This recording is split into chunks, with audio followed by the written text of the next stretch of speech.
and I'll turn it over to the interpreters for an announcement. I will provide the instructions in Spanish first and then repeat in English. Muy buenas noches. Para hacer uso del servicio de interpretación, por favor desplácese a la parte inferior de la pantalla de Zoom donde aparecen los controles. Haga clic en el icono de interpretación, que es el globo terráqueo, y seleccione Spanish, español. Si está utilizando la aplicación móvil de Zoom en celular o tableta, presione los puntos suspensivos, luego Interpretation y luego el idioma. Para no escuchar el audio original al fondo, haga clic en Mute Original Audio. Gracias. To use the interpreting feature, please scroll to the bottom of the Zoom screen where the meeting controls are located. Click on the interpretation icon, the world, and select your language. If you are joining using the Zoom mobile app on a cell phone or tablet, please press the ellipses, then interpretation, and then choose your language. If you do not want to hear the original audio in the background, please click on Mute Original Audio. Thank you. Thank you, Liliana. Thanks, and Brittany will turn on the interpretation function. Awesome, thank you. Next slide, please. Thank you, Ruth. So for this, we'll also be sharing slides in English and Spanish. So the default will be English. And to view the slides in Spanish, you go to the top of your screen and select Diapositivas en Español screen. If you're seeing the slides in the language you do not prefer, you go to the top of your screen to toggle between English and Spanish slides. Next slide, please.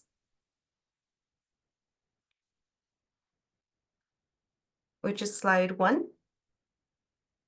Okay. Hi, everyone, and welcome. My name is Liliana Nunez, and I'm the program manager for the Office of Racial Equity in the Executive Office. And in the Office of Racial Equity, we work to operationalize racial equity by working within all levels of CARB to support staff in their efforts to embed racial equity in their work. The racial equity lens is one of the main tools that we're using to do so.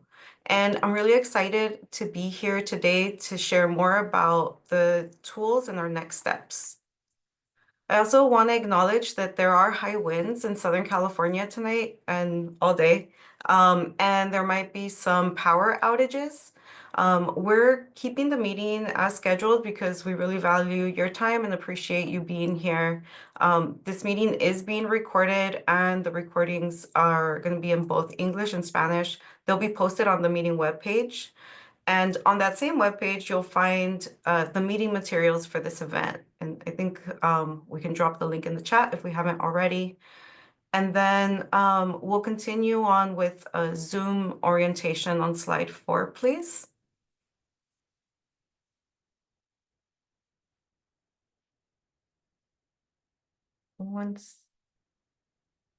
Awesome. Okay, so if you're joining from Zoom, you can find the mute and unmute button by in the bottom left screen, bottom left of your screen. If you've dialed in today, you can mute and unmute by dialing *6. Please remain on mute when you're not speaking. Next slide. Oh, I also want to highlight that if you have any technical difficulties, please private message Aldo Cheney, or you can email equity@arb.ca.gov. So with the video, you can toggle your video on and off. We'd really love to see your faces, but if that's not feeling comfortable for you, that's okay. And that's also at the bottom of your screen. Bottom left. Next slide, please. For chat, you can click on the chat icon near the bottom of your screen. Please note that all private chats are archived. Next slide, please. And to be added to the speaking queue, please raise your hand. If you're joining from Zoom, the raised hand icon may show up next to the share screen button, but if it's not there, then it's going to be under reactions, and then you could see the raise hand feature there. If you're dialing in today, you can raise your hand by pressing #2 or #2. Next slide, please. So here's tonight's agenda. First, Chanel Fletcher, CARB's Deputy Executive Officer for Equity, Communities, and Environmental Justice, will start things off with some words of welcome. Then we'll overview how CARB as an agency is prioritizing racial equity, followed by a quick presentation to introduce CARB's racial equity lens and Q&A time for clarifying questions about the tool. After that, we'll have a presentation on our upcoming efforts to ground truth CARB's racial equity lens by contracting with community members and other external partners, followed by a Q&A period for clarifying questions on that. And then we'll break for 5 minutes before we get into a discussion that'll help us understand your experiences and hopes for a racial equity analysis tool. Finally, Radhika Majhal, the chief of the CARB's Environmental Justice and Equity Branch, will conclude the meeting with some final remarks.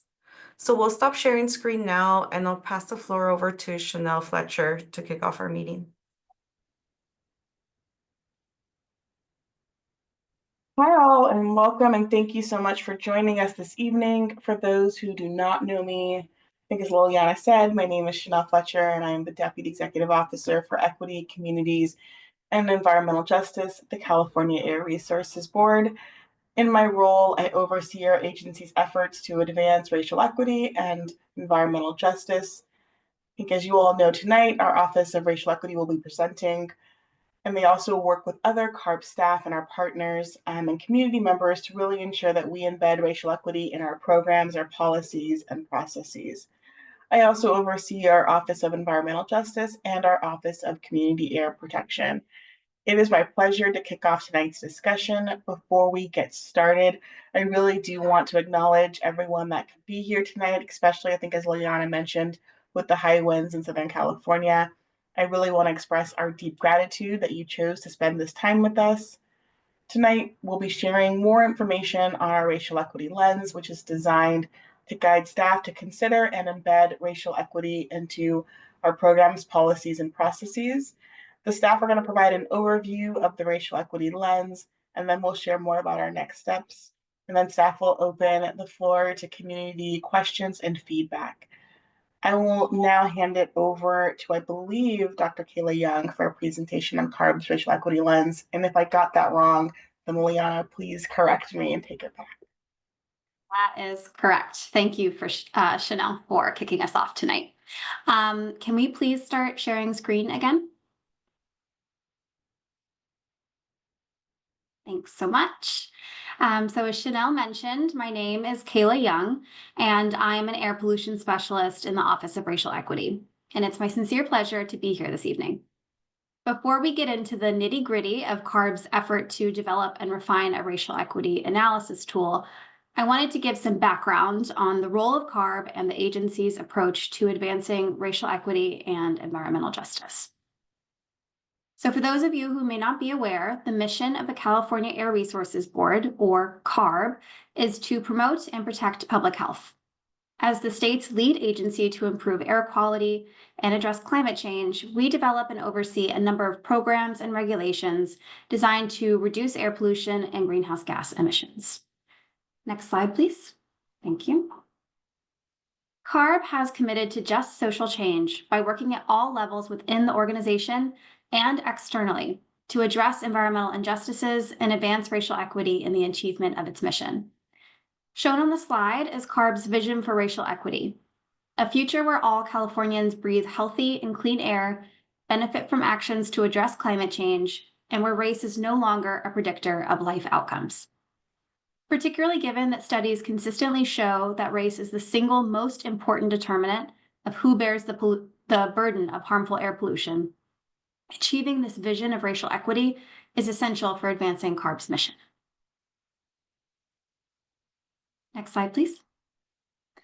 CARB's vision for racial equity is supported by several directives, including Resolution 2033, titled A Commitment to Racial Equity and Social Justice, which CARB's board adopted on October 22, 2020. The resolution calls for staff to take concrete actions to establish and advance racial equity and social justice measures in all of CARB's activities, including by strengthening CARB's community engagement efforts and internal equity activities, as well as by establishing several positions and offices to help coordinate equity work. This includes the Office of Racial Equity, also known as ORE, which was established in December 2023 to support agency-wide racial equity work.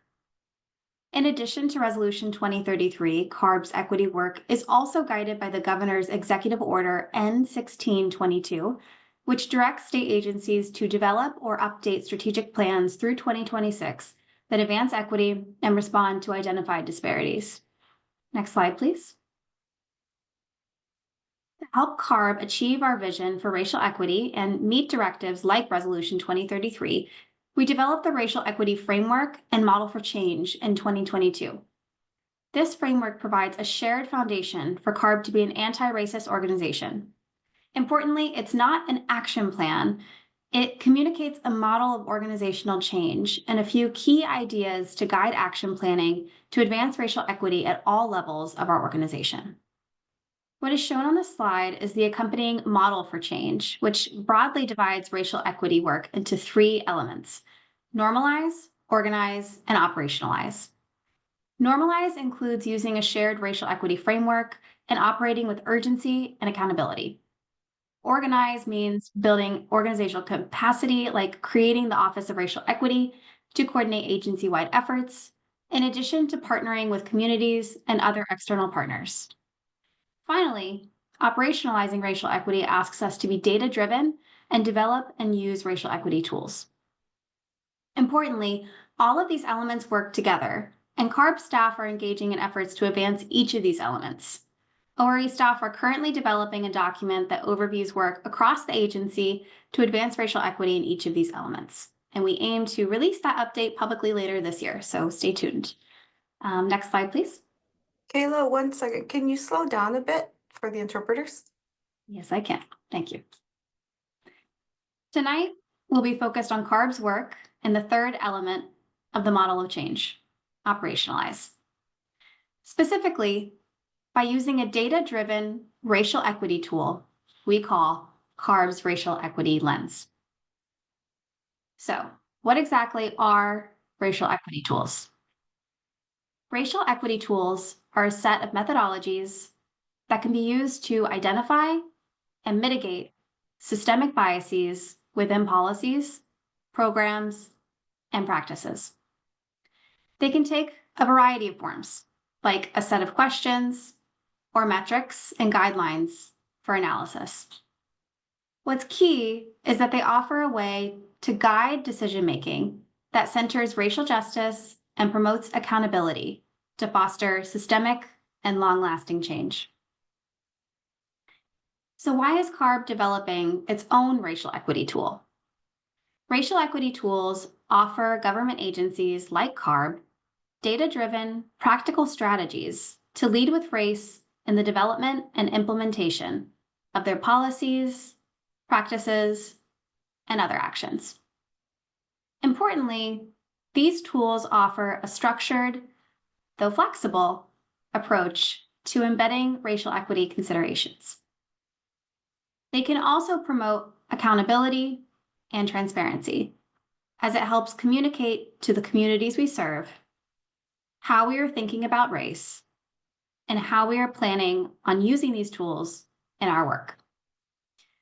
Recognizing the need for a tool tailored to the diverse needs of California, CARB began efforts to develop CARB's Racial Equity Lens, also referred to as CARB's REL, in 2021. Early development was informed by several key guidance documents and research into how other government entities are using and developing racial equity tools. Next slide, please. CARB's Racial Equity Lens currently takes the form of a series of racial equity-centered, data-driven questions that can be tailored to the needs of CARB's many divisions, programs, and processes. As I mentioned earlier, using CARB's REL is one way that CARB is operationalizing racial equity.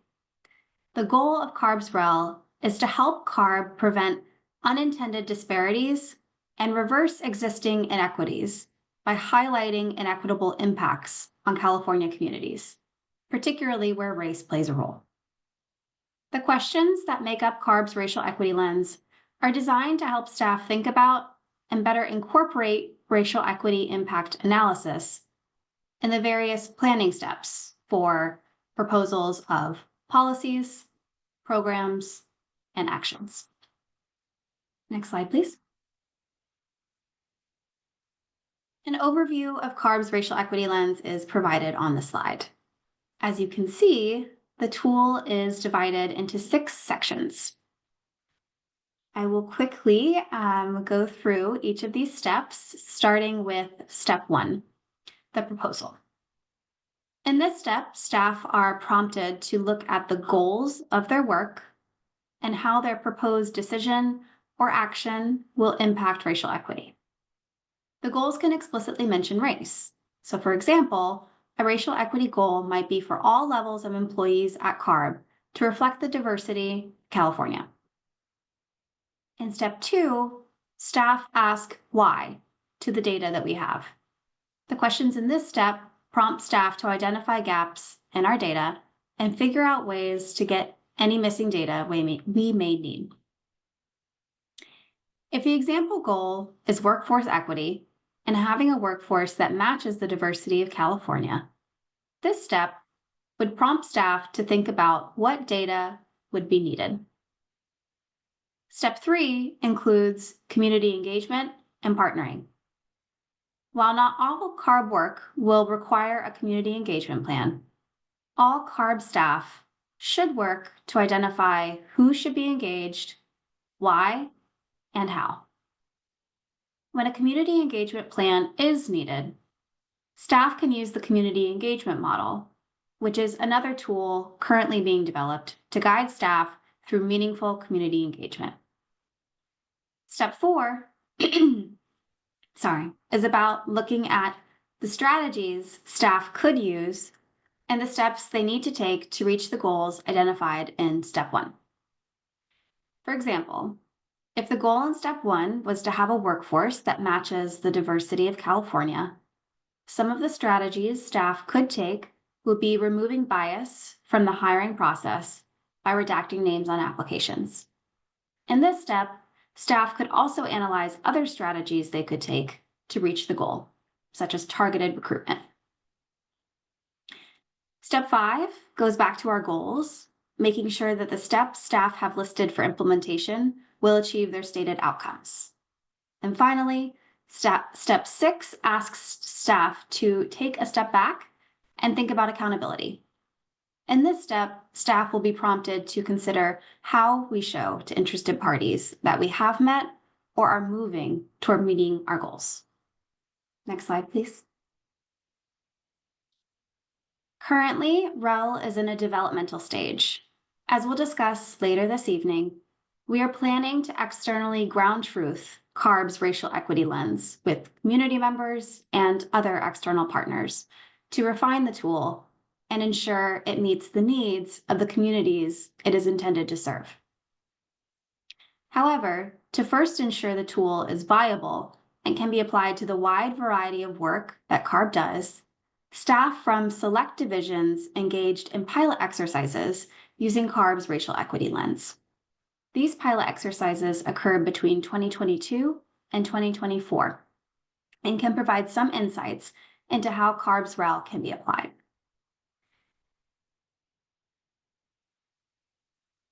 Some examples from these pilot exercises include considering racial equity in strategic planning by helping staff think about how to prioritize community needs and equity impacts in future programs. Using CARB's racial equity lens also helps staff to assess program outcomes related to equity.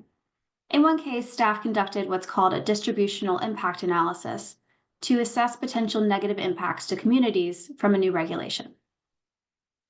CARB staff are currently developing a report with more details on some of these pilot exercises, and we aim to share this report publicly in spring of 2025. Applying CARB's racial equity lens is also an important part of helping to integrate racial equity into public engagement. CARB has developed a community engagement model that is meant to be a guidance document for staff on how to develop and implement equitable community engagement plans. Though equity impacts are considered in the community engagement model, our goal is for staff to use both tools. When both the community engagement model and CARB's racial equity lens are used, we ensure that those impacted by structural racial inequities are meaningfully involved in the creation and implementation of CARB's work. CARB staff will be hosting a meeting on January 16th to launch the revised community engagement model. My colleague will share a link in the chat with more information if you're interested in learning more. Importantly, even though we've begun to think about how to apply the tool, CARB's racial equity lens is not considered finalized. Working with community experts to assess and refine the tool is an important next step in the tool's development. Even then, though, the tool is intentionally iterative, meaning that we will continue to assess and refine the tool as needed as we move forward. Next slide, please. Office of Racial Equity, also referred to as ORE, is responsible for coordinating agency-wide implementation of CARB's racial equity lens, including providing technical guidance and co-developing resources to support future implementation. ORE aims to foster consistent application of CARB's racial equity lens to improve effectiveness, ease of implementation, and identify and address areas for improvement. The Office of Racial Equity will also be coordinating efforts to externally ground truth CARB's racial equity lens with community experts, launch CARB's revised racial equity lens, both internally and externally, and support the sustained use of CARB's racial equity lens and its iterative refinement. So that's a pretty quick overview of equity at CARB and CARB's racial equity lens. Could we stop sharing screen for now? And we are now going to open the floor for any clarifying questions about CARB's REL. This is intended to be just a short period to make sure that everything I've covered so far is clear, and then we'll have a more in-depth discussion later this evening. So I'll now ask if there are any clarifying questions. You can either raise your hand and come off mute when you're called on, or drop your question in the chat. There's one question in the chat from Jasmine.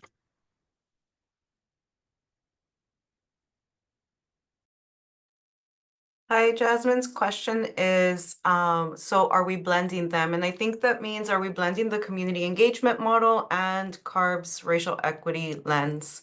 And the use of, so we've implemented the use of the community engagement of the CARB's racial equity lens into the community engagement model. So you'll see, Jasmine.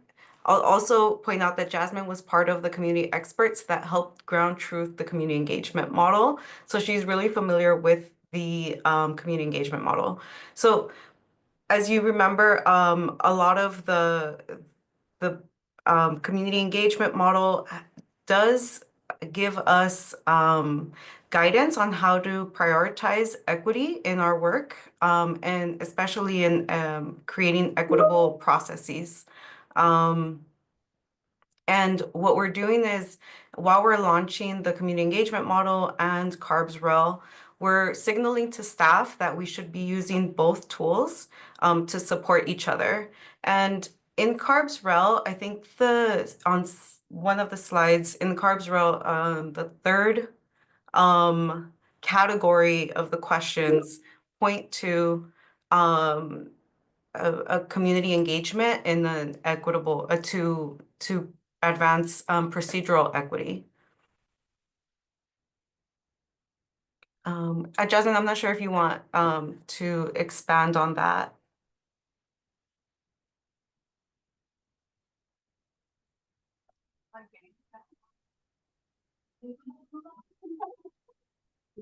I think she chatted. That is, Uh, yeah, I think it's muted. Hello, I'm sorry. It's because I'm driving right now. um, no, that I was just confused about where they both, because I know we did do the blending of the racial equity. So then you just pointed out exactly what I need to know. It was more a procedural way of going about it. So now it's putting in into the real of it into the whole aspect of it, right? In the end, what needs to be done in the end. Yeah, both tools are meant to support each other. Uh-huh. And yeah, they're going to be two tools separate still, but we are encouraging staff to use them. So for example, the racial equity lens very much points to including an equitable, robust community engagement plan, and then doing so by pointing staff to use the community engagement model, and then vice versa. While the community engagement model was being developed, a lot of racial equity considerations were embedded into the guidance in the model. Yes, that's correct. Okay, I got it. Thank you so much. Thank you.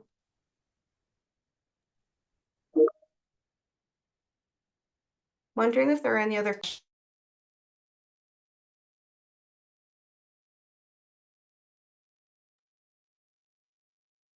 If not, we can go ahead and reshare screen.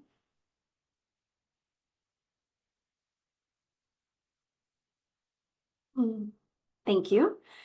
And I'll now spend some time overviewing the upcoming effort to ground truth CARB's REL with community members and other external partners.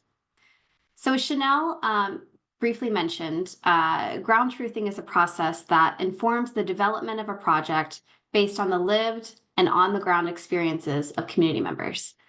Oftentimes, a ground truthing process is used to validate data and information, like a tool, by comparing it with direct, real-world observations or measurements from community experts. So, why is CARB ground truthing CARB's racial equity lens? Ground truthing is an essential exercise for several reasons. For one, it ensures that the tool is effective not only in theory, but also in practice. Community input provides invaluable insights into the lived experiences of communities most impacted by harmful air pollution and impacts from climate change. It helps to highlight systemic barriers and nuances that may not be apparent to CARB staff. It can also help to identify and address blind spots to ensure that CARB's racial equity lens is practical and culturally sensitive. By refining CARB's racial equity lens and staff's approach to applying the tool with communities and external partners, CARB can develop a framework that not only advances the agency's equity goals, but also resonates authentically with the communities it aims to support. Next slide, please. We are seeking 5 passionate community experts and racial justice leaders to ground truth CARB's racial equity lens. These community experts will collaborate with CARB staff and other community experts by participating in 4 meetings of approximately 2 hours each, and by reviewing and providing written input on CARB's REL and other materials provided by CARB staff. Through this process, community experts will provide their unique expertise related to racial equity and environmental justice for the refinement of CARB's racial equity lens and staff's approach to applying the tool. This work will occur over 4 months, beginning in early March 2025, and is anticipated to end in late June. Community experts will contract with CARB for this work and will receive $2,500 in compensation for their time and expertise. While 3 of the 4 meetings will be held virtually, we are planning for one in-person meeting in April. Travel expenses for this meeting will be covered in addition to the $2,500 flat rate. You can find more information along with the link to apply on CARB's website. We have provided the link on the slide, and we will also drop the link in the chat. Next slide, please. Please consider applying and sharing this information with anyone you think may be interested. We are looking for a diverse group of individuals and representatives of community-based organizations. In particular, we're looking for folks who can demonstrate a proven track record of a commitment to racial equity and environmental justice, and to have a vision for CARB to advance racial equity and are willing to share that vision.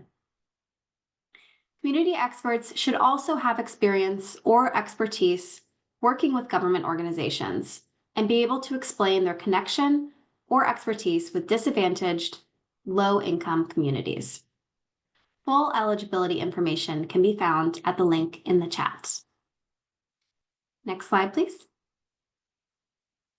Applications to be a community expert are due on January 13th by 11:59 p.m.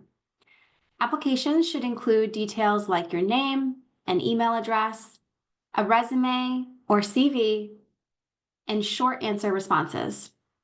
The short answer questions include: describe your experience and/or expertise advancing racial equity and environmental justice, and what is your connection or expertise with disadvantaged, low-income communities? Applications should be submitted through a form, which you can find on CARB's website. On our website, you can also find the full list of short answer questions and scoring and selection criteria. And once again, I really want to encourage you to apply if you're eligible and interested. And please share this information with your networks. CARB staff have worked diligently to develop CARB's racial equity lens as one way that we can better operationalize racial equity at our agency. But we need the insights of community members to ensure that the tool is representative of lived experiences and systemic barriers or nuances that may not be apparent to CARB staff. So please do consider this opportunity and don't hesitate to reach out to CARB staff if you read the information on the solicitation and have any other questions. So with that, let's stop sharing screen for now. And we're going to open the floor again for any questions about the solicitation and the application process to Ground Truth CARB's racial equity lens. Again, this is just a time for clarifying questions, and following this, we'll have a in-depth discussion. Are there any questions? You have a question in the chat from Cynthia.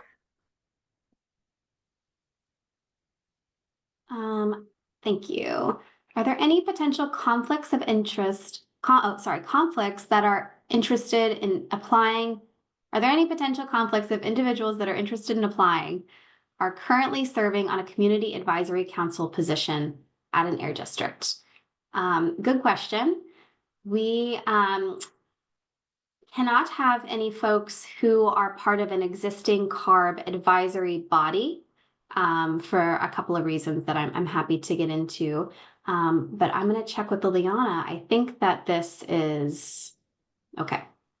Yeah, and I think that she has a follow-up question. May you please advise the differences between the community expert application and the consultation group? So say someone for the AB 617 consultation group that advises the community air protection program that's also under Chanel Fletcher's leadership. And that is a formal advisory committee to the California Air Resources Board. And this group of community experts that will help us ground truth the racial equity lens, that will not be a formal CARB advisory body, and it also only will be standing for about 4 months. It's only going to be for this specific purpose for ground truthing rel, whereas the AB 617 consultation group is their topics are a lot broader around the Community Air Protection Program and AB 617. So yeah, those are the main differences. But if someone is currently in an advisory body, which would be the AB 617 consultation group of the Environmental Justice Advisory Committee, AB 32 Environmental Justice Advisory Committee, EJAC, and I think the Scientific Review Panel, those folks would not be able to apply because of Government Code 87104. But I think that those folks are really well connected and really well versed in the types of applications that we want to understand for our racial equity lens. And it would be really great that if you're part of advisory committee to CARB and are not able to join us for the community expert solicitation, then if you could share this with your networks, with your organizations. Also, there will be more opportunities to help advise us. This is one of many opportunities that we're going to have for us to understand what the communities are thinking about for our racial equity lens.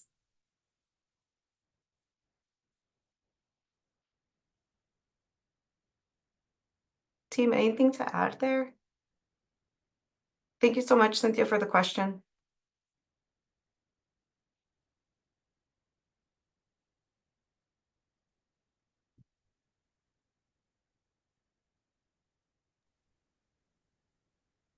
Are there any other questions clarifying either on ground truthing, solicitation, or CARB's racial equity lens as a tool?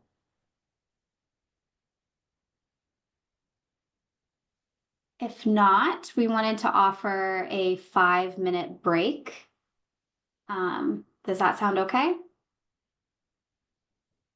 Should we do like a show of hands? Like, I think we're powering through a little. I don't know if you all want a 5-minute break. If yes, raise your hand. If not, we can just keep going. Have that much left right now, right? We'll be presenting for another, what, maybe 20, 25 minutes, is it? Well, we have a facilitated discussion, and I think that depends on everyone here too. So not facilitate, we're just having a discussion, and we have 4 quick questions. I don't see anyone's hand coming up. Awesome. I think everybody's ready for dinner soon. Okay.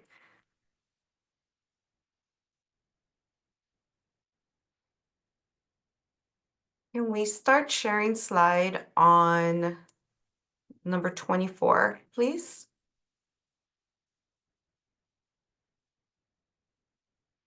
Right, so we're really looking forward to discussing your thoughts on racial equity analysis tools. Prior to kicking off the efforts to ground truthing CARB's rail with community experts, we're asking for your help to inform those ground truthing processes. And the discussions in this meeting are really going to help with that. So for our discussion, we'll be using Padlet. It's a virtual bulletin board for recording comments. We'll start off by posting the first question in Padlet, like the example shown here. We'll be posting these questions in English and Spanish, and our team will also be translating the comments made verbally into writing so that people can read them in either English or Spanish. Click. You can respond to questions either verbally or in writing. For verbal comments, you can raise your hand, and then we'll call on you. And for those, a reminder for those joining on the phone, to raise your hand, you dial #2 and dial *6 to mute and unmute, and click. And you can also share written comments directly onto the Padlet by typing into the add comment there's a little plus sign, and if you click on that, you'll get a pop-up and you won't be able to add comment. You have to click directly on the words add comment to start typing. If you prefer not to use Padlet, you can just put it in the chat and our team will transfer it over to Padlet. We are going to be recording these responses, and we'll be posting the Padlet on our website in the PDF. Next slide, please. Please note you can share written comments anonymously in Padlet. And to do so, you can just use the anonymous name like Benevolent Leopard that they give you. They're kind of fun sometimes. And you also don't need an account to post anything. Next slide, please. So our discussion will be centered around 4 questions. We're thinking it could take about 15 minutes for each. We've allocated that, but we'll just go with what feels right. And so next, please. The first question will, have you seen or been part of a government-led racial equity analysis? Next. How do you feel about CARB using a racial equity analysis tool? Next. What changes or outcomes would you like CARB's REL to help achieve in your community? Next.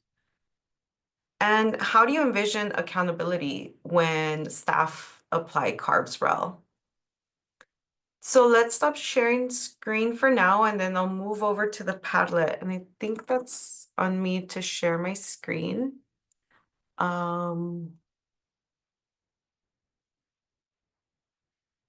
For that.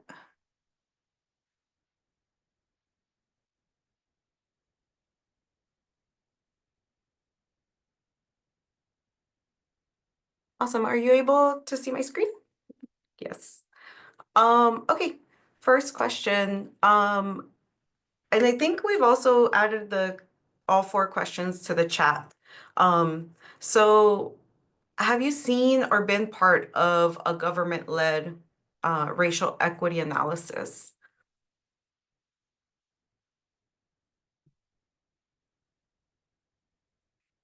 And we'll just give everyone a moment. You can raise your hand or add things into the comment. If you're having trouble with that, please let us know.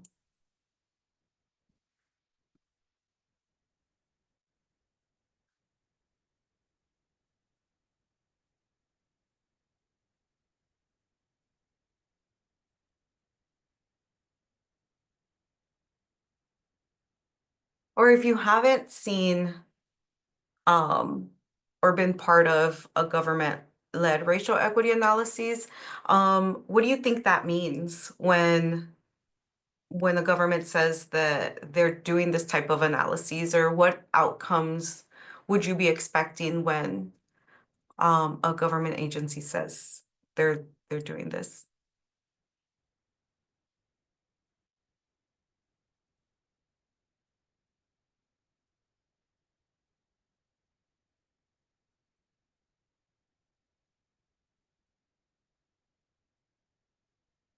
Um, mm,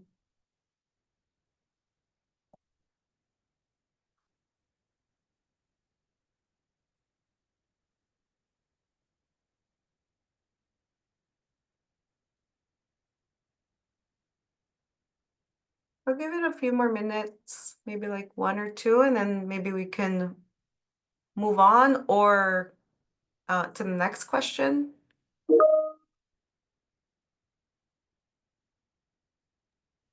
See, we have one comment.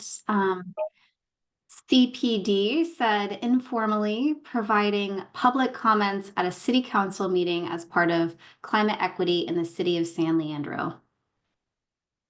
That's super cool.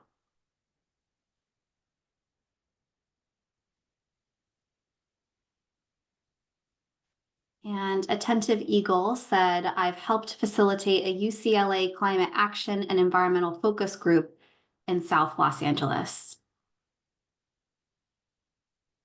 Now I see them. They weren't popping up on my screen.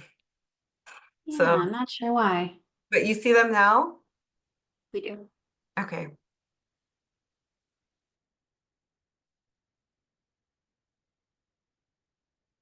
That's awesome. So when you were part of these racial equity analyses, what did that involve? What did it require from government agencies, or what did it require from you as a participant? Really interested to understand that.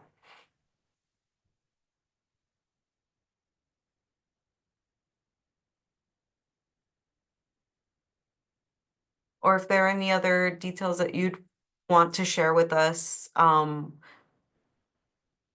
or anything that any processes that you would recommend for any racial government-led racial equity analyses.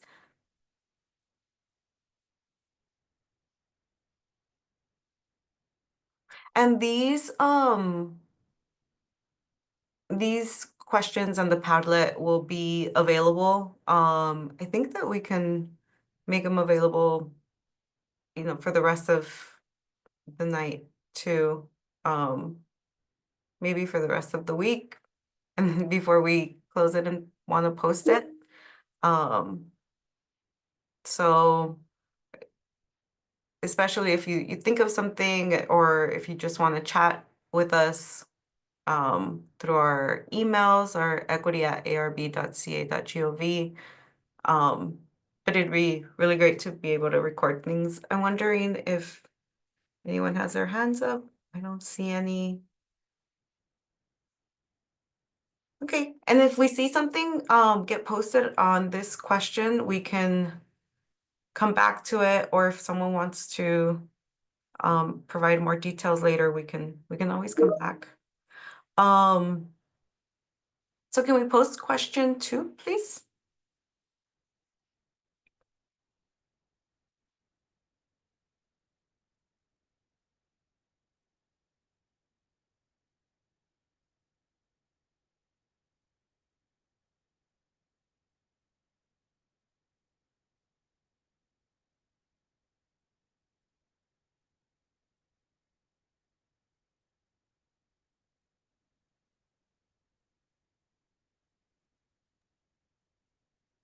Cynthia added something to the chat.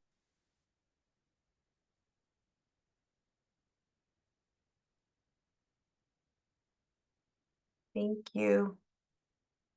So happy to share my thoughts for me, full disclosure, I have a STEM background. So when I would approach city council, I would try to tie it back to their goals for the city while trying to advance environmental justice, which started as a result of experiencing my neighborhood for the first time and observing the noise and air pollution due to working from home. Wow. Okay. And thank you for that. And I think that is an important thing, is how do we tie back our actions, especially when we're trying to embed racial equity back to our like CARB's vision, or CARB's mission. I think we've also shared kind of we have a vision for racial equity for CARB. And that is one of the things that guides us, but it's always really good to remember to understand how each of our actions are tying us back to our broader goals, which is equitable, clean air. Thank you so much for sharing. Oh, and I see Jasmine also added, she's been part of the environmental justice for Southeast Los Angeles, also part of the model, both with CARB and AQMD. Yeah, Jasmine, thank you so much. I firsthand have worked with you in Southeast LA through the AB 617 process there in the community steering committee. So I really appreciate just always the guidance that you give us as an agency through your perspective from from Southeast LA, which is actually my hometown, Southgate. Anything you all want to add verbally? Appreciate your comments.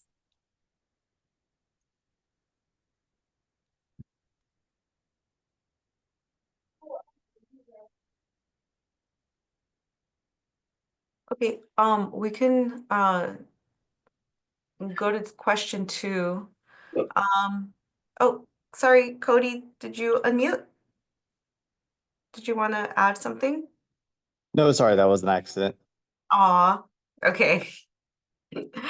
Sorry. No worries. Got excited. Okay, so question 2, how do you feel about CARB using a racial equity analysis tool? Derek L. Tolliver, I truly believe that communities located in or adjacent to Superfund sites are rarely given a racial equity sense to reflect the problem. Would you want to expand on that, Derek? I'd really love to lens versus sense. Okay.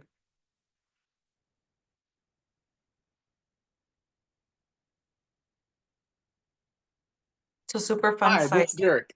Oh, thanks, Derek. Hi. I'm sorry.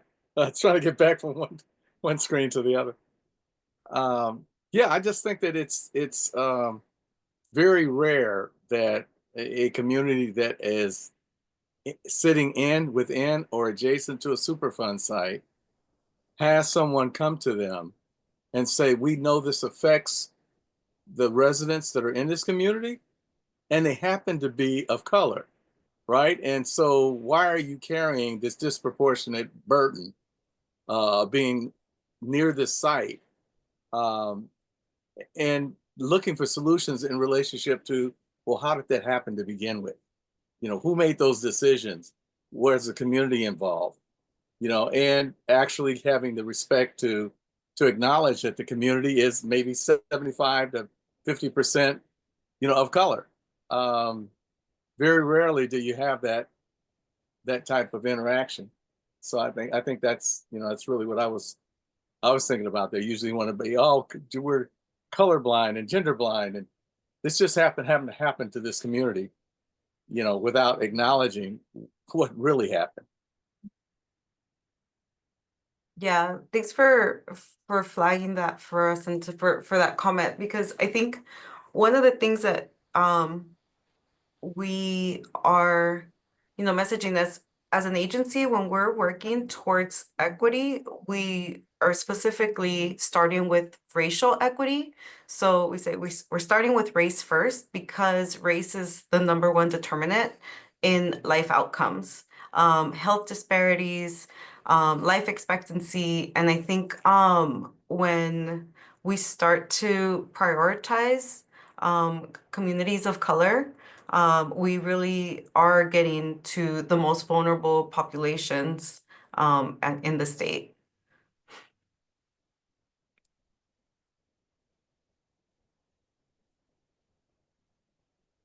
I'm wondering, anything else, Derek, on that? It's really No, helpful to get your yeah. perspective. So, but it doesn't tell me how you feel about it. How do I feel about it? I think it's very valuable, extremely valuable, and it's long overdue. Um, Again, I think everything now is anti-DEI, diversity, equity, and inclusion. And so to see this racial equity lens and understanding what some of the new challenges may be in the soon-to-be new administration regarding wiping out a lot of those, you know, efforts to view through a racial equity lens. I'm curious to see how it's gonna, you know, how it's gonna weather that storm. Yeah. Yeah, and I think that having these tools in place and having staff go through these questions will help us gather more data so that we can help tell the stories, Derek, that you're highlighting about, communities next to Superfund sites, not really having as much either engagement or even awareness of a lot of the disparities that they're facing.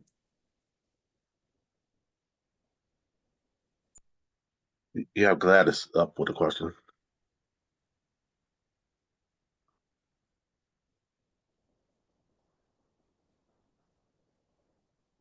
Oh, awesome. Okay. Anything else, Derek? Uh, usually if you're near a Superfund site, you're probably next to a sewage treatment plant, and you're probably next to a freeway, and you're probably next to a train railroad station. I mean, it just goes on and on and on. So I just think that you definitely need to have that tool, that analysis tool, to provide the data, that really backs up why it needs to be looked at through this racial equity lens analysis tool or lens. Thank you so much, Derek, for elevating that and all of the cumulative impacts also. I think I see Jasmine. I think that now that we have the opportunity to voice and become the community's voice, Jasmine, would you want to expand on that? I know you're driving though. Okay, can you hear me? Yeah. Okay, I'm sorry. Well, with that, more like the way that communities have been like in a way like traumatized and actually be able to tell a story and that approach of like the information that comes from the sensitivity of the issues within each community. So the traumatic experiences from people and having um collecting that information and sharing the stories makes a great a great way to be able to go along with how we're with how that we're answering questions within the community and helping the community at the same time and being able to develop and help when it comes to making decisions in government and the impact it actually have a voice that that they're heard. Absolutely. Thank you so much, Jasmine.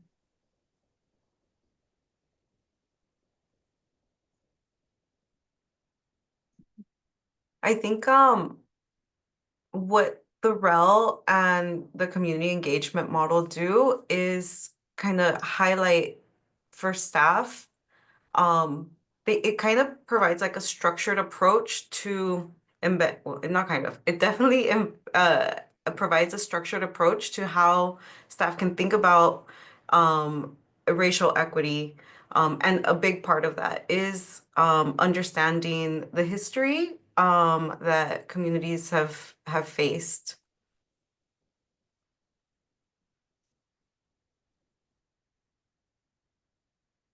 CPD appreciate the approach of CARB using the racial equity analysis tool, but would like to focus on rectifying past policies that continue to contribute to health disparities associated with environmental injustices.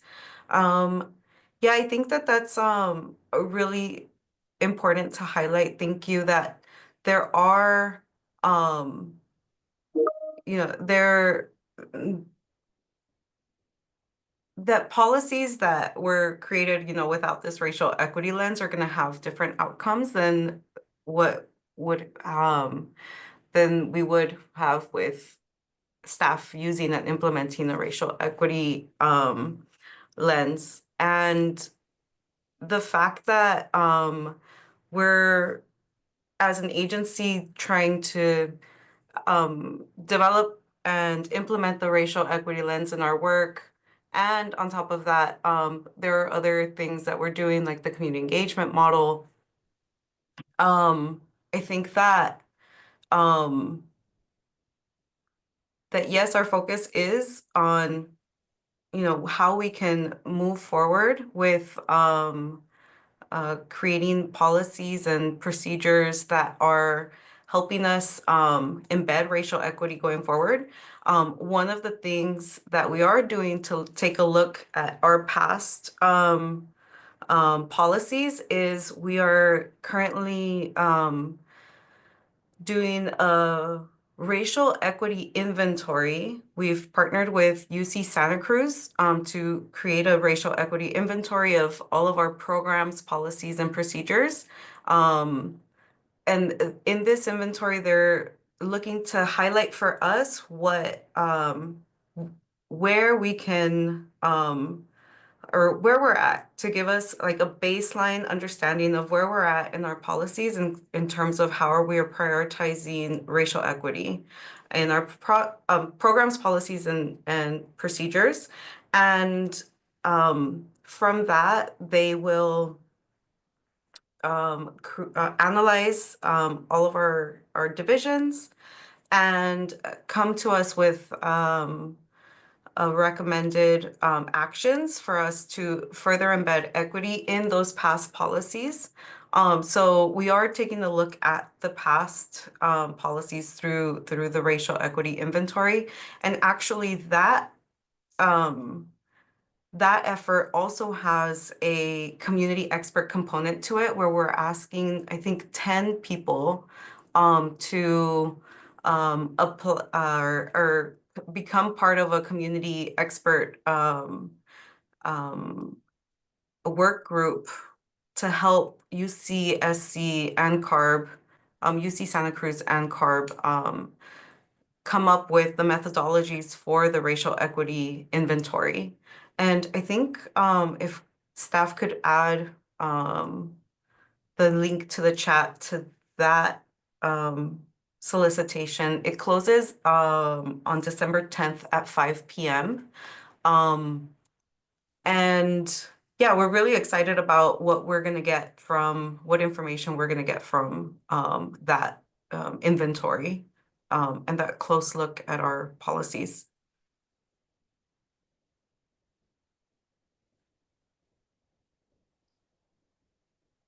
So I think Attentive Eagle has said very necessary for the racial equity analysis tool to be prioritized. Thanks so much. So GB, I think that's Gladys, maybe, in the chat. So Belmont High School, I have a way to clean contaminated water, including nuclear vapor system, ionizer, and polymer coatings to eradicate spread of germs, virus, contaminated salmonella, etc., fire retardant. We shouldn't eliminate diversity. I think that we shouldn't eliminate diversity was part of Derek's, was in response to Derek's, I think, because that's when I saw it come up, was in response to Derek's comment about our incoming administration and how, a lot of our efforts to advance DEI are going to be could be compromised in the new administration, I think. I think that's what Derek was getting at. But I don't want to speak for Derek. No, that's it. Yeah. The attack against DEI, diversity, equity, and inclusion. VC, I have provided testimony to city councils, BOS, SGC on transformative climate community in Fresno. Even when the state has weighed in on racial equity, it has been challenging to move local governments to make equitable decisions. Thanks for that. I don't, VC, I'm not sure if you want to add to that. You can raise your hand. But I think even when state has weighed in on racial equity. Hi, Venice. Did I say your name Yeah, right? that's correct. Thank you. Yeah, I guess part of it is really a question that I have of, even as you go forth and utilize the tools, how are you expecting local governments to actually utilize them in a way that's equitable? And so my point was that even when Fresno went through the Transformative Climate Communities process, we still had a lot of challenges in just getting our government to be more responsive and to think about equity, even though we have decades of people fighting for environmental justice on particular issues. And so even when the state has weighed in, and even as they look to use this tool, I'm just curious about how we envision it being operationalized at the local level, where there are real changes that can be made, where community members can really utilize the tool, but also have, I guess, effective partners at the state. And how do we sort of amplify and leverage that? Because it has been, it's continues to be a challenge to fight some of the land use issues and zoning issues that have to do with historic redlining and all of that. So. Yeah, of course. Thank you so much. I appreciate your clarification and and just the question in general. I think it raises just how like you said, we're a state agency, and even like local governments, they have their own policies, their own procedures. I think what we can do is model, um, you know, we're especially thinking about how the community engagement model, it was heavily vetted by communities. I think, and our hope is that other agencies will use things like our community engagement model for their own work. And I think what we can do is model that we're using a racial equity analysis tool in our work to make changes, to bring changes and more equitable outcomes. And I think that we can partner with our local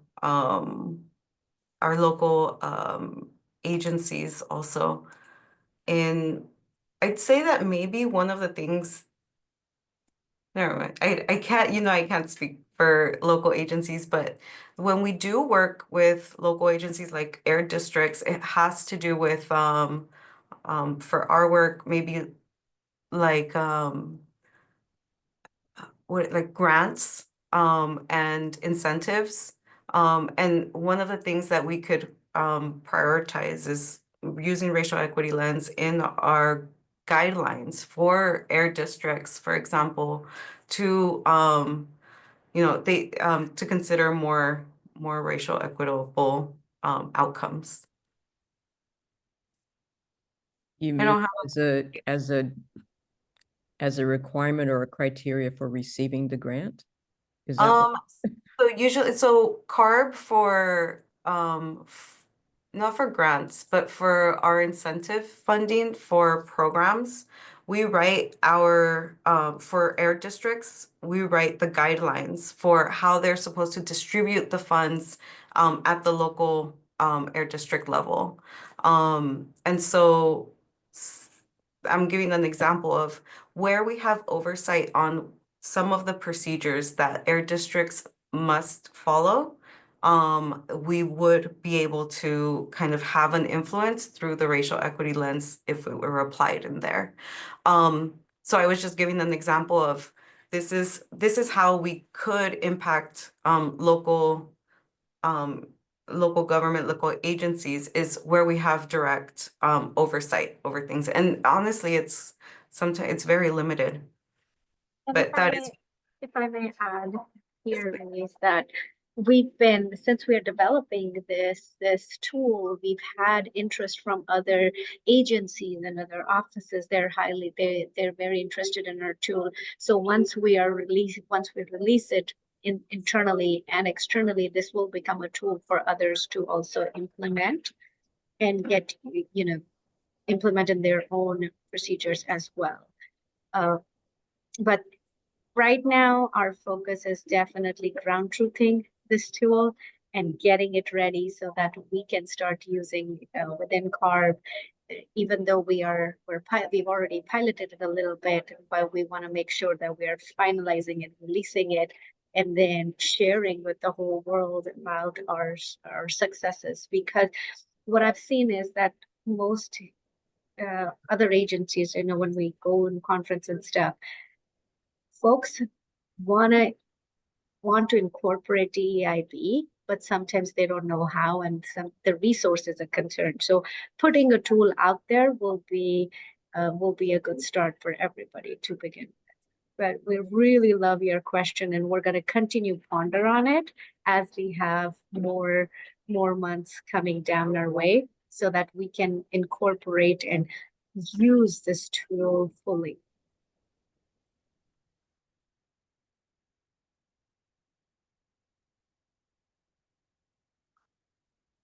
Thank you, Radhika. I think here we are. Regarding the current conversation, often overburdened communities do not have the time to step back and observe environmental injustices happening because they may be in survival mode, working multiple jobs, etc. So as individuals that may have time, we should help elevate their voices and concerns. I really appreciate that because yeah, it is a lot of the communities that we are trying to serve are, like you say, in survival mode. I think we're running out of time for this question, unless this is the most interesting question for folks. That's exciting. Jasmine said racial equity analysis is important to making sure that people are given a voice and that they are heard. Empathy and understanding, humanizing the data. This also means the information will go beyond the raw data to reveal the human impact of systemic racism. Thank you for that. Anything you want to expand on, or CPD? Also, sorry to not have offered, but if you want to expand on anything, please raise your hand or unmute.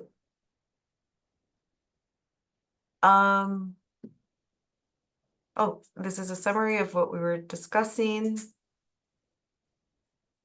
An appreciation for Venice for sharing and elevating land use decisions. Yeah. Okay, thank you. I note that you would want to see land use decisions reevaluated and addressed.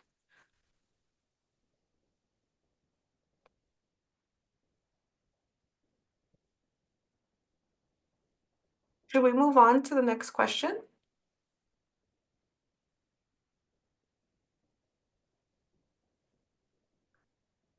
What changes or outcomes would you like CARB to help achieve in your community?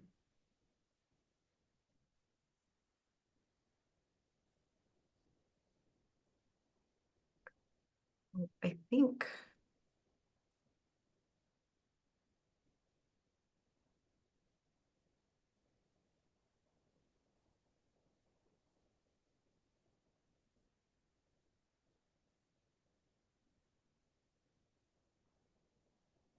Oh, I'm trying to, all right, fix the view, but I'm not sure if I'm doing that well.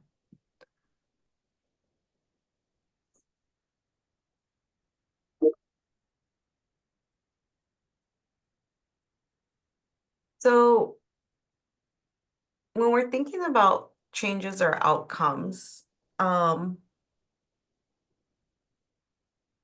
you'd like to see in CARB what changes and outcomes that you'd like to see CARB help achieve in your community. One way we can think about it is also, what would a successful racial equity analysis using CARB's racial equity lens look like? Or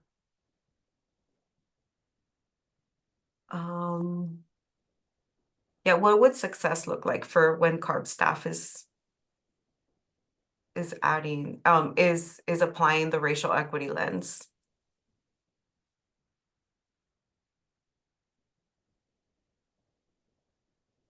Or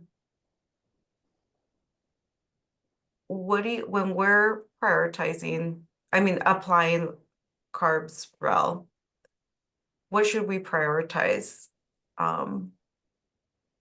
Like what programs do you think that CARB should apply a racial equity analysis tool for?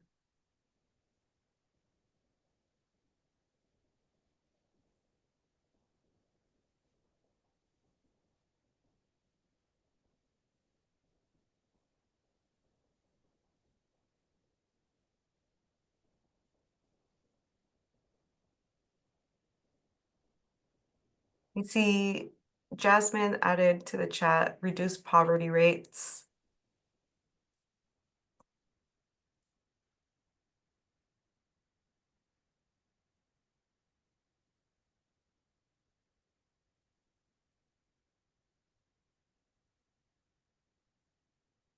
In education and outcomes.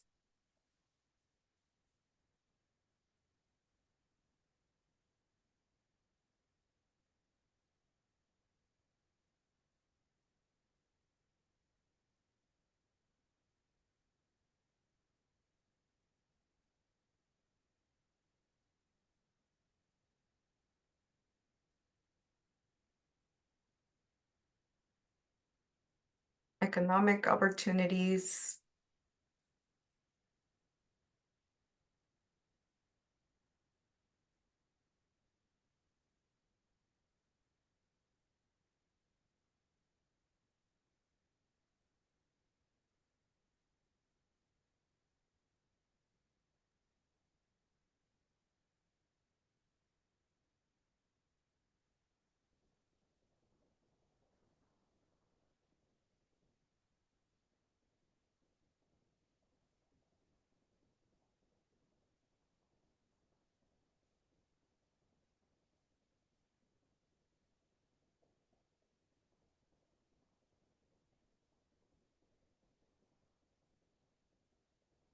Derek in the chat has a question. Thank you. We need to publish the CARB REL report card with suggested remedies, steps to improve, and recommendations. Yeah, I think you might be getting to my next question, actually. We can hop over to that and then come back to this if other folks. Oh, I see Attentive Eagle, build community trust, engage community. Those are the outcomes that would want to be seen.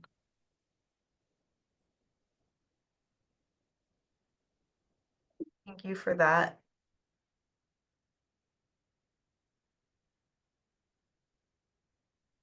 You wanted to start on question 4. It's in the Padlet. I think you might need to scroll down. Oh, thank you. Okay, And here it to is. the left. Yeah. This is not the Padlet I'm used to. I'm used to it being like this, so sorry about that. Thank you. So question 4, how do you envision accountability when staff apply CARBs REL? And Derek, do you think that your priorities in how we're applying CARBs REL, I think that to me signals that you want us to show how we're being accountable when we're applying REL to our work through this report card. So that's why I signaled to move over to question 4, if you have anything else to add about like how can we um uh show that we're being accountable as we're saying, hey, we're applying CARBs REL to our work. What does that look like in terms of a report card? Or what like mechanisms or should we be employing, or would you recommend that we employ to let you all know? that we're applying CARB's REL and how we're doing it. So I'm really interested in hearing your thoughts about that.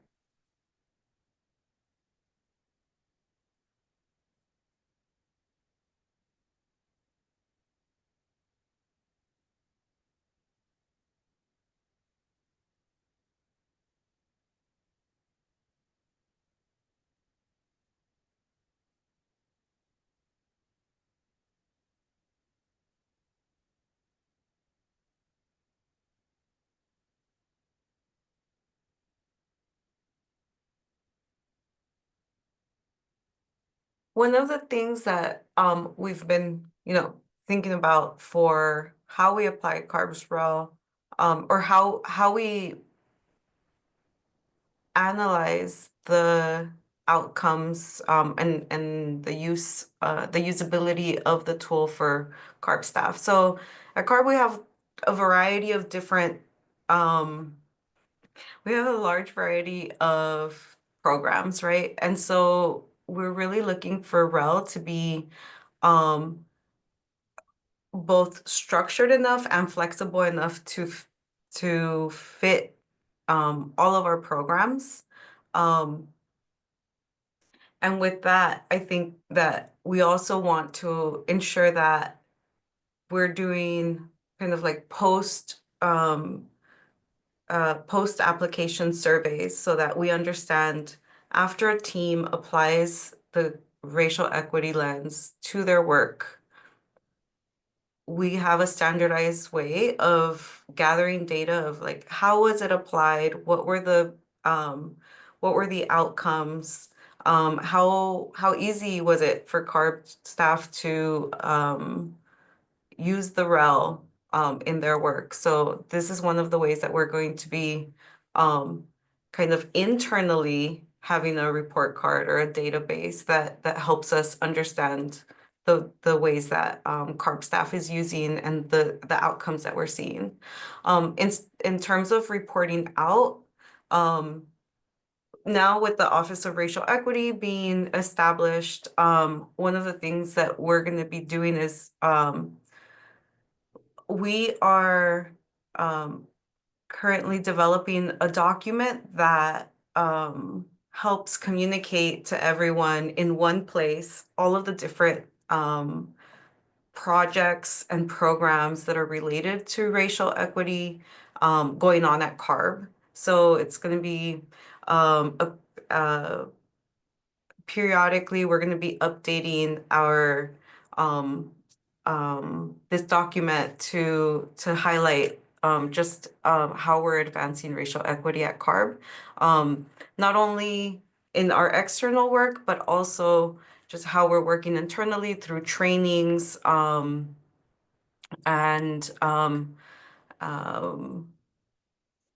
yeah, I think it's mostly trainings and increasing our workforce DEI also. And I see there are more things in the chat, so I'll stop filling the air. So question. Oh, this is question 4. Okay, got it. Question 3.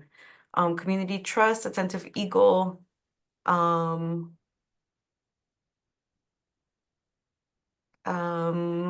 Beltran said community bonds. Also, CPD said, I would like CARB's REL to help streamline the great incentives that are available. It may or may not be the scope of this conversation, but that is to be mindful of the communities that would be greatly benefit the cleaner technologies.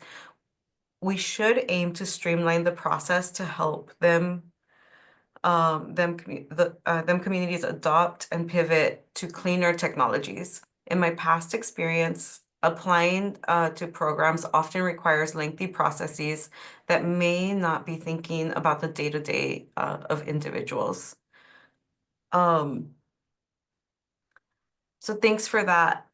I think that that is in the scope of how we would apply REL and how staff going through those questions of the racial equity lens, they would be able to kind of highlight that we want to think about the day-to-day of individuals and of communities. So this is definitely within the scope of the conversation. So thank you for that. Derek, I see, how does CARB recognize community input specifically? We think that, I don't know, do you want to, before I infer what you're asking, do you want to add to that?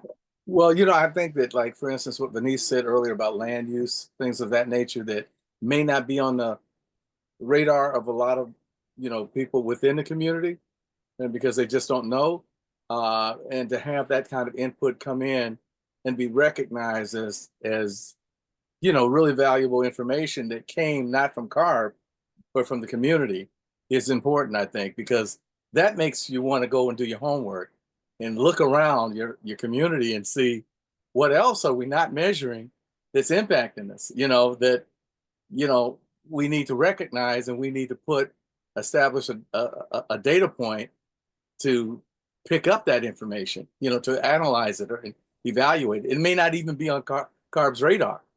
But I think that that's something that, is important for the community to see, that guess what? They actually listened to me. They actually heard me, and it's been published, that kind of thing, I think, goes a long way in getting a community to actively participate in, activities that benefit them directly. Right. Okay, thank you for expanding on that. Yeah, and I think that's a really important point. So community engagement is part of what REL is asking staff to go through in those questions. Plus, it provides guidance like, hey, go to the community engagement model to kind of guide staff to how they would seek and recognize and implement communities' input specifically. And so I think it really we have those guidelines, and then I just thank you for elevating that. And then one of the other ways that we're doing it is through this solicitation for community experts to help us, as we're saying we're ground truthing the REL, which means like we need your experiences, your lived experiences to help us validate that the tool that we're building for our agency to think about racial equity is actually going to deliver what we think that's going to deliver. So I think that ground truthing is one of the ways that we're trying to recognize and just kind of recognize the expertise of communities. And then, we're doing that by we're trying not to be, we're extractive. So we're trying to compensate for that through this contract. Getting out of the silo and getting into the community. Yeah. And getting that feedback directly, and then again reflecting it back to the community and say, hey, listen, we heard you. Mm-hmm. I know I keep going back to the community engagement model, but even in this, there are built-in mechanisms for us to be accountable and transparent in these tools, in the community engagement model and in the racial equity lens.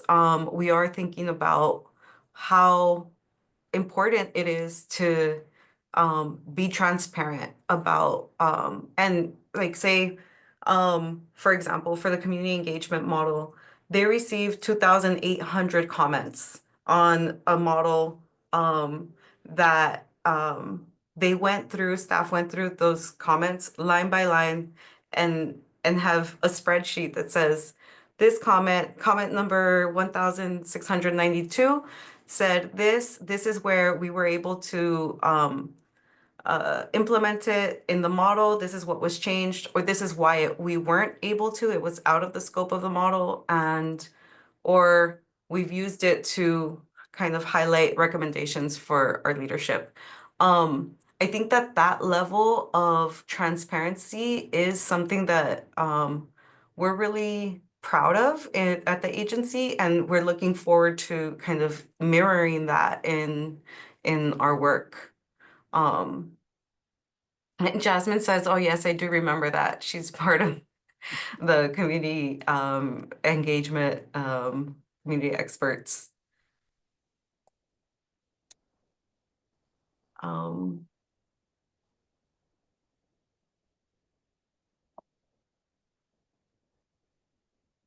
Radhika, I see you're unmuted. Yeah, I just wanted to highlight one thing. It looks like the sentiment here is that we want to be able to post the success stories or the difficulties that we've had in applying REL once we are fully implementing. So I just wanted to let everybody know here that once we're done with the ground truthing, we will release the model, the REL, launch it officially for our CARB staff to use it. And then we also, Office of Racial Equity, will be collecting feedback on their use, what have they've done. And so we'll be tracking the progress of racial equity lens.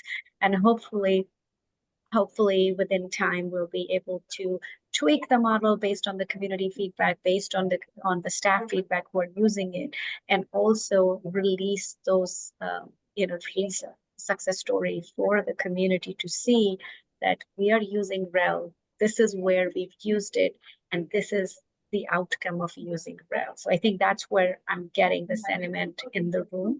So we're already thinking about that.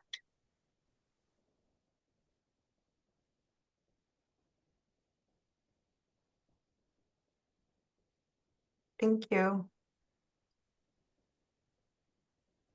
So I see this was in the chat, Venice.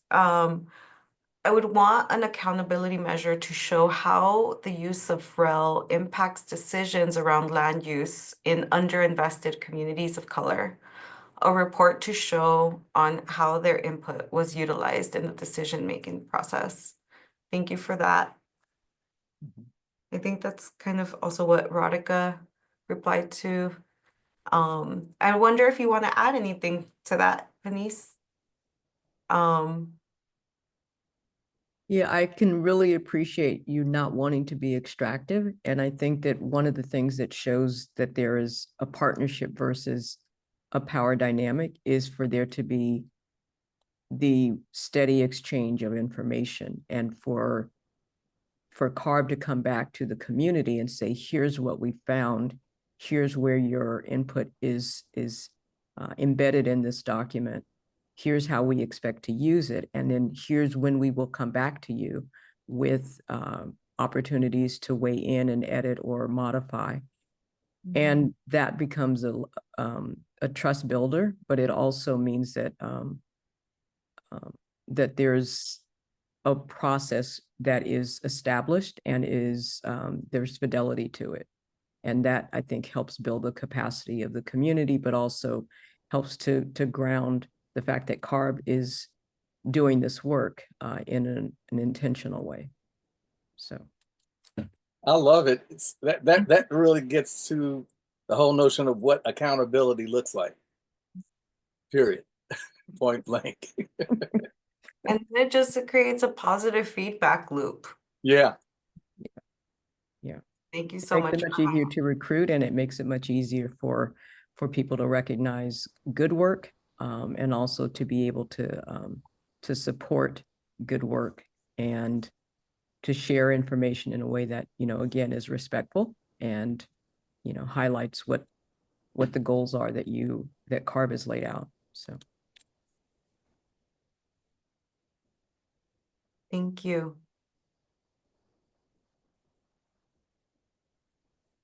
So CPD, so let me go back to the original question. How do you envision accountability when staff apply CARB's REL.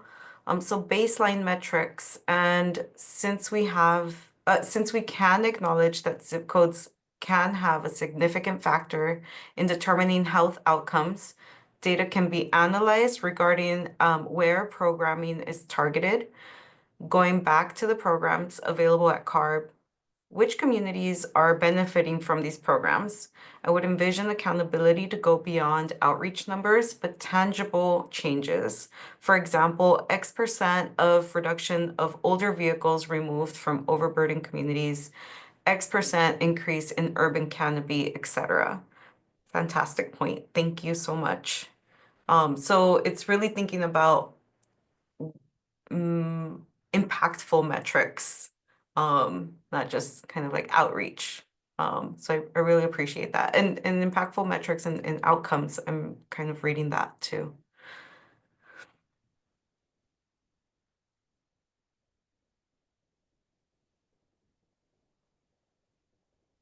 If you'd like to unmute to discuss more, that'd be great. If not, it's okay.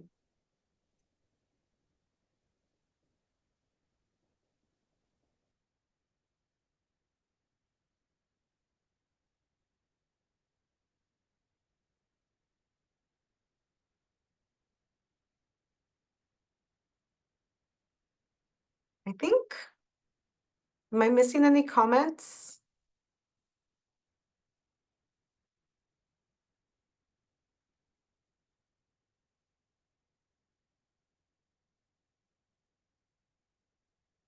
Any last thoughts on anything outside of within or outside of the questions?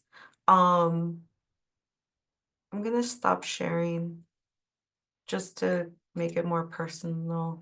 Wait, how do I stop? Oh, there it is.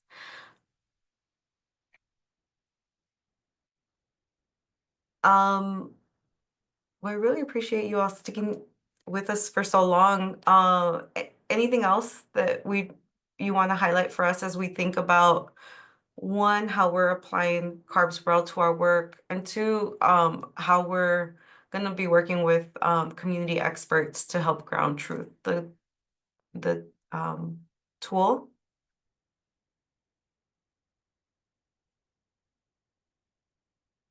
Okay, we have just one more slide to kind of highlight where you can go to get more information. And I think Cassie and cool. And Daniel, I can share the screen. So I think we've mentioned a few times we have CARB's vision for racial equity. That's on our what we call our equity webpage. There are a few other resources there. We also have a webpage for CARB's REL, a racial equity lens, and also the team will drop in the chat all of these links, but we really want to highlight that the ground truth thing application is available and is closing on the 13th. And then we also have a listserv in case you want to hear more information or more from us whenever we blast out emails. And yeah, I'll turn it over to Radhika Majha, the Chief of the Environmental Justice and Equities Branch, for closing remarks. Thank you, Liliana. I want to thank you, say a huge thank you to everyone who stuck out till this late for all of us. And thank you, team, for putting this event together. This was an exciting meeting. I'm really excited about the comments that we've gotten and the work that we're doing. This is just the start. This is just the beginning. It's not the end. We are starting the process of ground truthing right now, and we will be coming back to you with more information. We'll keep posting on our website also the updates as we move through the process. We at CARB are committed to advance racial equity, and we're very excited for CARB's racial equity lens, and we see it as one tool, a concrete tool with which we can incorporate and further racial equity within our programs, policies, and other and other decisions that we do. So this racial equity lens is very close to all our hearts, and it's very important to all of us. So I really thank you for sharing your input today. But as Kayla already said, this is not it. If you are eligible and interested, please apply for the solicitation. Please look at the solicitation for the community experts and become part of that process, so we can learn from you and you can continue to guide us through the development of this tool, so that we incorporate community feedback as we're developing the tool. So I encourage all of you, if you're eligible, please take a look at the solicitation. I know staff has posted it in the chat. And if you're not eligible, then I would request that you share with those who you think would be able to be part of this process and help us move forward. And again, if you have any questions, please feel free to reach out. The contact information is on the slide. Feel free to send us an email or reach out to any one of us, and we'll be happy to talk to you in regards to the process, moving it forward in the process, or any other questions we may have. Thank you. Thank you again for being part of this process. I know it's been a long day for those who've been working all day and then coming to an evening meeting. So I want to take time to acknowledge your efforts, and hope you have a wonderful rest of your evening. Thank you. Bye, everyone. Thanks for joining. Thank you, everyone. Thank you. Thank you. We can wait for a few minutes if someone wants to talk to us, and we're happy to stay back for a few minutes if someone wants to come back and talk to us. But if not, hopefully we'll see you as a community expert sometime soon. Oh, yeah, Cynthia. Hi, everyone. This is Cynthia. Thank you so much. Thank you for reading all of my comments. Clarifying question that I think I didn't ask it right in the first one. So I am a newer member with the Bay Area Air Quality Management District, and I did see this opportunity, but because it's at the state level, I didn't know if that automatically disqualified me if I wanted to give input. No, not at all. I think with Bay Area, like they have like if you're in the formal advisory committee to Bay Area because it's a district, that's totally fine. We're just our we just can't have someone from AB 617 or EJAC, AB 617 consultation group or EJAC be part of it because it's a CARB advisory committee. But if you're Okay, so already within CARB. So yeah, as long, Got it. so as long as you're not part of a committee that you're already advising CARB on any Got topics, it. as long as you're Okay. not that part of that, you're welcome to join in, or at least fill up your paperwork for the solicitation. I highly encourage, even if you have the slightest doubt, fill out the paperwork so that when our team receives your application, then we can do an in-depth analysis on case-by-case basis coming in at that point too, to see whether whether it would be allowed or not. But hearing, I think you're okay. Like just Okay. hearing what you're saying, I think you're okay. Okay, perfect. And I recently completed the San Joaquin Valley Air Pollution Control District, the dust control training, and they had indicated that there were opportunities for training or to learn more about, how is pollution measured through CARB. So apologies if this isn't the scope of this conversation, but would you have information about those possible trainings for people that wanted to learn more?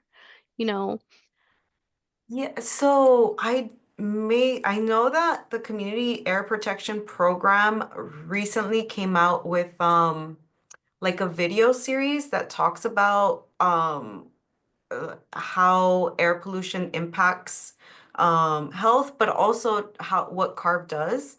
Let Mhm. me try to find that. Yeah, thank you. Like their like air quality video series. And while Liliana is finding that, Cynthia, I just want to have a question. Are you employed by the air district or are you just advising the air district? I am not employed with any Okay. air district. Okay. Yeah, it's just advisory as a resident. But I am, long story short, so now potentially relocating to Stanislaus County, which is more rural. So that's why I'm trying to understand, because it's definitely different, right? Urban areas versus rural. So I'm trying to understand the concerns of my neighbors now, right? With ag. Mm-hmm. Absolutely. And your lived experience is Mm-hmm. definitely going to expand with this for sure, and we will benefit from your lived experience if you think of applying and if you eventually end up applying and getting selected. So thank you for joining today and asking me Yeah, the thank you. questions. Thank you, everyone. And I'll wait for the training materials, or I can Yes. keep looking on the website. I'm on the website right now. Okay. Yeah, because we usually track our own CARB trainings, so we definitely have that information. The information from other agencies, we don't track those trainings. We Almost can there. even, Liliana, we can even send her, Yeah. we'll probably have Cynthia's contact information when she registered. And then we can follow up with you, Cynthia, with the videos that Liliana is talking about, because sometimes when you're trying to do something, when you're on camera, I you don't found find. Oh, yay! I found it as the listserv. So let me or the bulletin. I'll add that to the chat. Both of so there's English and Spanish there. But these may not be the trainings that Cynthia you're talking about. These are the trainings that CARB divisions have, we're talking about a video series that we developed ourselves. So hopefully this will be a helpful resource for you. But Yes, unfortunately, we won't have that information that you're looking for right now. yes. I think I was looking more at like certification. So I think for any earth moving activities occurring, so Mhm. San Joaquin, and again, I am not the expert. You're all the experts, so please correct me. So you're required to have like a dust control plan, right? So yeah, are there any other like type of certifications or trainings like that through CARB? I am not aware about certifications, but I can look it up and then get back to you via email. Okay. Yeah, there was one um of particular interest to me. Again, apologies.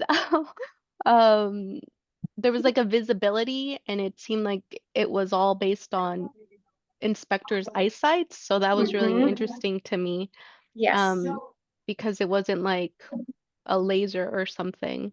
Yeah, I think for you, a good resource would be to reaching out to the local air district as Okay. well, and then teaming up with them and seeing what opportunities they have and what trainings they have for sure. Thank you. Cool.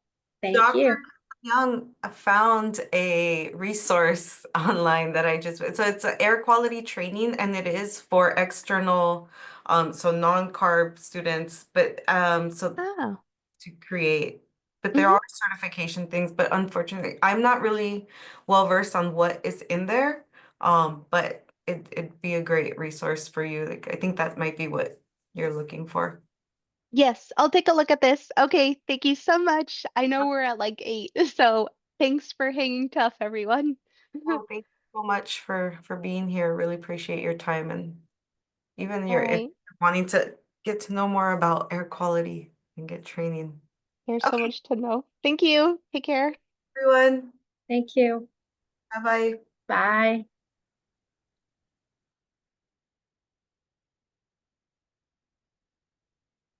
I think I'm done recording the Spanish. I think, yeah. Okay, then I'll end the meeting now. Bye, everybody. Thank you so much.